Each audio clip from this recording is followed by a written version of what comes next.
දෙහිවල ගාල් පාර විපේ පොඩි කැක්ටෝ පාරයි හයි කරපු ඒ කාලේ ඉතින් මහජන වතුර දෙන්න නැගිලා එකක් අත්හැර ඒකක් අත්හැර ඒවා වාතකත්ය අරුණ දිසානායකවට ඒවා වාතකත්ය අරුණ දිසානායකවට මම කියන්නේ හරිද එහෙම නැත්තිපා ඒක පරිමාණිකම් දාලා පාපකුලිය හදාගෙන කුච්චකලේ නැගිටිගේ පාපකුලිය shopping bag එක දාලා ඒ shopping bag එකේ පාපකුලිය තියාගෙන අර කැප්පලි වතු අරගෙන මායි විලාසුයි එන්න පාර දුරට යනකම් මුළු ගාල් පාරේ පෝස්ටර් ගලුවේ ඒ කාලේ ස්ක්‍රීන් කර පෝස්ටර් පිට කර පෝස්ටර් නෙමෙයි ස්ක්‍රීන් පිට කරව අපින් නේද පෝස්ටර් ඒ කාලේ මම නුගේගොඩ ජීවත් වෙච්ච මිනිහෙක් මම ටිකක් නුගේගොඩ ජීවත් වෙච්ච කොළඹ ඉස්කෝලේ ගිහපු කොළඹ හැදිච්ච වැඩිච්ච කොල්ලේ විරාජුත් මේ මහරගම ජනාධිපතියට ගියේ ඒ කාලේ විරාජ් තේරුණා මට බඩගින්න වැඩි විරාජ් වඩා ඒකෙන්ද ගල්කිස්සේ ටෙම්පල්ස් රෝඩ් එකට හැරෙන්න තන හරියට මෙතනින් පාන්දර උදේ 4 විතර ඇවිල්ලා එක බයිස්කලයක් ගන්න විතරයි සල්ලි තියෙන්නේ අපි දෙන්නගේ අතේ. එතකොට විලාස් කියනවා උඹට බඩගිනි වැඩි. ඒකෙන්ද ඔබ වනිස්කේගේ තනියෙන් කාපන් කියලා. විරාජ් බඩගිනි ඉඳලා මට කිව්වා මූ ඔබ වනිස්කේගේ තනියෙන් කාපන්. මම වනිස්කේ තනියෙන් කෑවා. අතන කට බඩගිනි වැඩි. විලාස් කැලක් දෙන්නවා ඌ එපයි කිව්වා. මම තනියෙන් වනිස්කේ ගියා. හරිද? එහෙම ජීවිතයක් ගෙවලා තමයි අපේ දේශපාලන ජීවිතේ පටන් ගත්තේ. එතකොට එහෙම දේශපාලන ජීවිතයක් ඇතුලේ ඉඳලා කාලයක් යද්දි මේ පොතේ එක තැනක තියෙනවා. මොකද්ද? කැලුම් මහසිංහ ටිල්වින්ගේ මැල්ම අරගෙන ටිල්වින්ගේ ඩික්ටේටර්ෂිප් එකත් එක්ක මොකද්ද කියන්නේ? බේකරියට බෝම්බ ගහන්න හදුවයි කියලා. ඔව් ඇත්ත. එක වෙලාවක විරාජ් පූර්ණකාලීන ජීවිතයෙන් අයින් වෙලා විරාජ් බේකරියට එනවා. ඒ කාලේ අම්මා මේ ආදරණීය අම්මා ඒ කියන්නේ මේ ආදරණීය අම්මගේ තාත්තත් මේ ගමේ විශාල දරිතයක්. ගැල්වල පිදුරු එකතු කරපු කෙනෙක්. ඒ විතරක් නෙමෙයි මේ ගමම අතික්‍රමණය කරපු කෙනෙක් විරාජ්ගේ අම්මගේ තාත්තා. හරිද? සාමාන්‍ය ගමේ මිනිස්සු කිව්වේ මඩ කියන උස මහත පීරිස් බඩා කියලා සමාවෙන් නම් එහෙම කිව්වට පීරිස් බඩා මුදලාලි. හරිද? එහෙම ඉතිහාසයක් තියෙන ගමක හිටපු කෙනෙක් මේ අම්මා තමයි බේකරි කරගෙන ගියේ. ඒක විරාජ් පූර්ණකාලීන ජීවිතයෙන් අයින් වෙලා ඊට ටික කාලයකට පස්සේ එනවා බේකරියට. ආවම පණිවිඩ ධර්මපාල කියන්නේ අපේ වෙන වැඩක්. ඒ කාලේ කොළඹ දිස්ත්‍රික්කයේ ද්විතීය කාංශික ශිෂ්‍ය ව්‍යාපාරේ වාරෝ හිටි මම එතකොට පණිවිඩ ධර්මපාල කියන්නේ සාහිත්‍ය සංගමයේම JVP කරපු ඉස්කෝලයක්. හරි. මේ ඉස්කෝලේ තමයි ගියේ ගීත දේවගේ ඉඳන් විසල්ගේ ඉඳන් සෙන්ටගේ ඉඳන් මේ කතාවකට අදාළ හැම චරිතයක්ම මේ පණිවිඩ ධර්මපාලනේ ගියේ. හරිද? මේ ඔක්කොම JVP කාර්යය. මීයා, සමිල මේ පොතේ තියෙන මේ නම් හැම එකක්. හරිද? මේ ඔක්කොම JVP කාර්යය. මේ ඔක්කොගෙම කොළඹ දිස්ත්‍රික්කයේ ද්විතීය කාංශ බලන්නේ මම නීති.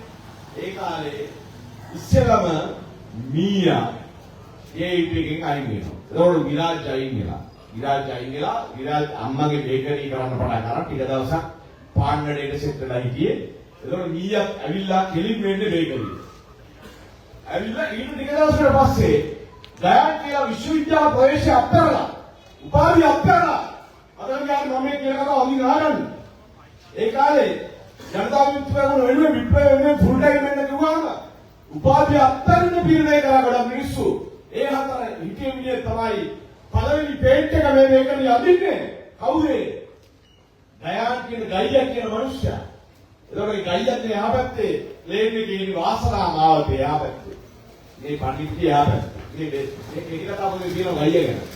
හරි?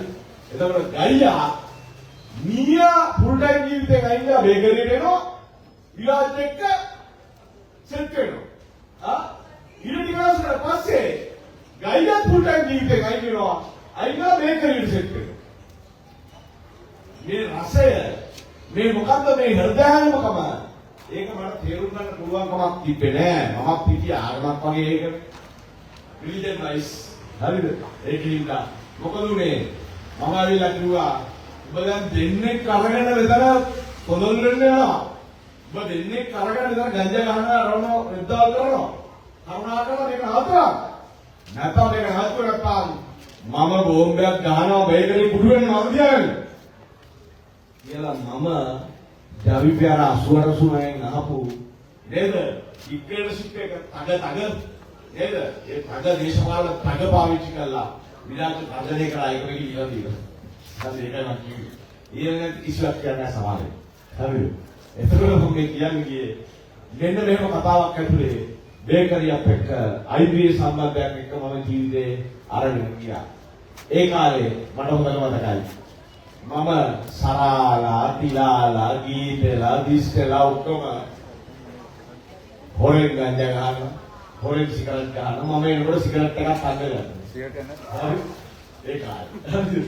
මම ෆුල් ටයිම් ජීවිතේ ඉන්නවා. විරාජ් මේ කොල්ලොත් එක්ක IBA ජීවිතයක ඉන්නවා.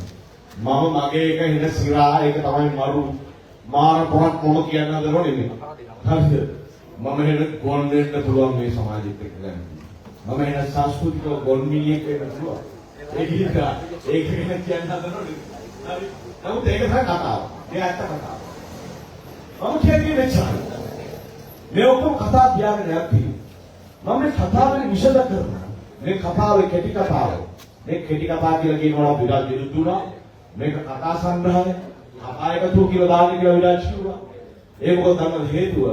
ඒ තරම් විරාජ් මේ කතාවේදී මොකක්ද? මයින්ඩ් යුනේ සාමාන්‍ය කලාව කියන කොස්ටිගේ අදහස තමයි නේද? එලයිමන්ට්ස් කියන්නේ. එලයිමන්ට්ස්. කොස්ටි කියන්නේ එලයිමන්ට්ස් කියන්නේ. ජනසාමාන්‍ය කලාවක් කරන නේද? ඒකින්ද එලයිමන්ට්ස් කතාවක් විරාජ් කවදාකවත් කිව්වේ නෑ. විරාජ් එලයිමන්ට්ස් තිබ්බේ නෑ. ඒකද එලයිමන්ට්ස් කඩලා කුඩු කරලා එලයින්මන්ට් විනාශ කරනවා තමයි විරාජ් සමදාරු හේපි.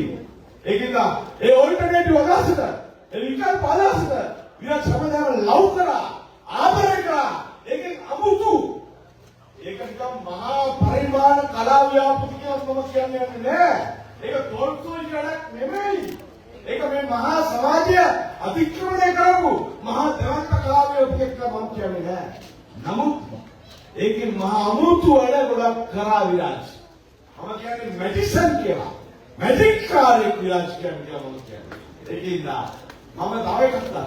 හැබැයි බේකරිය විසින් විෂද කරපු දේශපාලන සංස්කෘතික අදහස නෙවෙයි විරාජ් මේ පොතෙන් විෂද කරන්නේ. මේ පොතෙන් මම දැක්කා බේකරියට එහා ගියපු විරාජ් එළියට. විරාජ් එළියට. ඒක විරාජ් නිකන් හරි අමුතුම ක්‍රමයකට එළියට. ඒක මරු. මොකද හේතුව? මේ වගේ අවලං කතා හතක් ලිව්වට විරාජ් සාමාන්‍ය අවලං කතා 1000කට විතර කරුණු පිළිවෙල කියලා මට හිතෙනවා. ඒ කියන්නේ මේකේ නොලියවිච්ච කතා ගොඩකුත් අපි දන්නවා.